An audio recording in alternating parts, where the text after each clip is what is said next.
is up, guys, and welcome back to Confessions of a Doctorholic. There's something people don't always talk about, and it's how much the team culture shapes your experience in training. Whether it's a night shift, a day shift, that team dynamic can affect everything.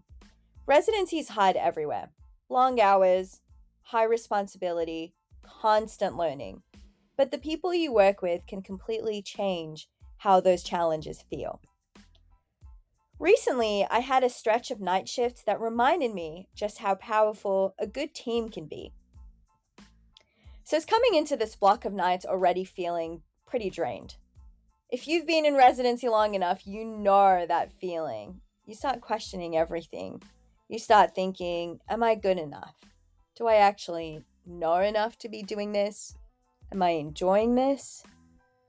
Because surgery is one of those specialties where the learning curve is steep, and you're constantly surrounded by people who seem incredibly confident. So it's easy to fall into the trap of feeling like you're behind. And I definitely have been feeling that way a little bit longer than just recently. But then I started working with this night team, and the dynamic was completely different from what I expected. Our night chief was one of those people who just naturally creates a supportive environment. I would say he is one of the best leaders that I've ever experienced. Nothing felt like a competition. Nothing felt like you were being judged or asked a question. It's just literally like, how can we build a solid team and support one another? It felt collaborative. We were discussing cases together, talking through decisions, thinking through problems out loud, and suddenly I realized something.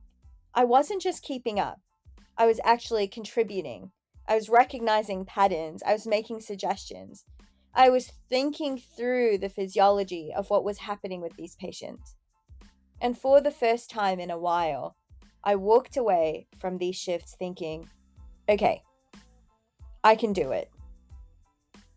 And let me tell you, that is a big deal coming from me. At a baseline, I hate night shifts.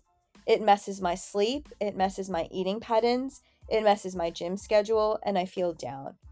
I hate not seeing the light or not being exposed to it. I also hate trying to sleep and having sunlight peeking through, because I feel like the natural melatonin in my body seems to go like, you're awake, wake up, get shit done. The interesting thing is that my knowledge didn't magically change overnight. What changed was the environment.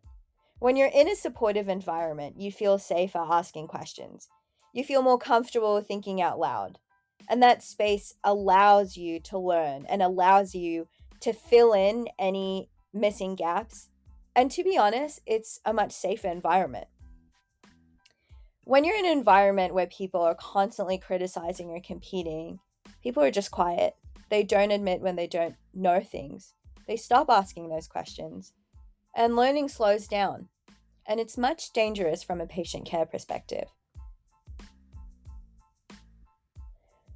What I also liked about my night chief was that he was not ashamed, not once, to admit when he didn't know something.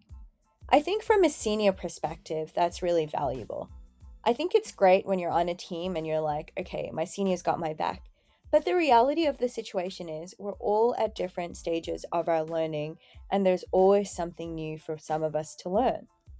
So that means that wherever you are, whichever level you are always learning something new. So there's no shame in not knowing something. So we would look things up.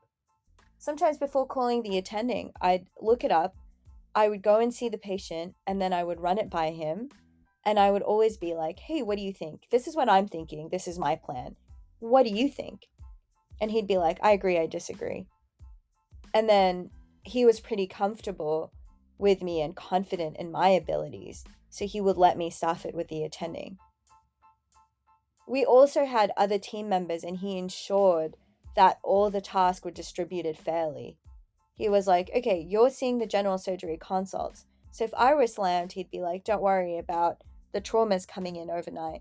If I wasn't slammed, I was also helping with the traumas, was going and at least evaluating them, and other people were smashing out notes. We had a really lovely collaborative team, and we had some great moments. I've literally got some photos in my phone right now where we were trying a C-collar. We had an attending who one of her pet peeves is literally putting on a C-collar the wrong way. So she was like, it literally has to grip your neck and the part behind has to like sort of latch on top. And there are heaps of different types of C-collars, so this is just one specific type. And we tried it on and we were like, this is actually pretty comfortable. We had some great photos.